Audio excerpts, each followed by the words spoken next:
টাকা ছিল, এখন রমজান মাস বলে 100 টাকা কেজি হয়েছে। টমেটোর দাম এত বেড়ে গেল? হাই রে, এত দাম হয়ে গেলে কিভাবে কেনাকাটা করবো? এই টমেটো গুলো খুব তরতাজা মনে হচ্ছে, দেখি দাম কত বলে। চাচা, টমেটোর দাম কত? টমেটো 100 টাকা কেজি। ওরে বাবা, এত দাম কেন? 2 দিন আগে ছিল 40 টাকা, এখন রমজান মাস বলে সবকিছু দাম বাড়িছে। আর এই পেঁয়াজের দাম কত চাচা? পেঁয়াজ 150 টাকা কেজি। ওরে বাবা, এত দাম, একটু কম রাখেন। রমজান মাস তো, এখন কোনো জিনিসের দাম কম রাখা যাবে না, সবকিছুর দাম বেশি। আর এই কাঁচামরিচের দাম কেমন কাকা? কাঁচামরিচ 150 টাকা কেজি। আরে এ কি বলে, কাঁচামরিচের দাম এত বেশি?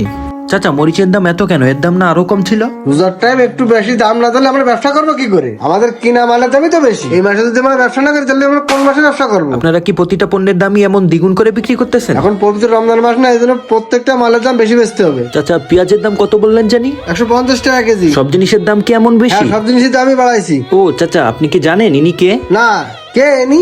ইনি হচ্ছে আমাদের জেলার ম্যাজিস্ট্রেট সাহেব।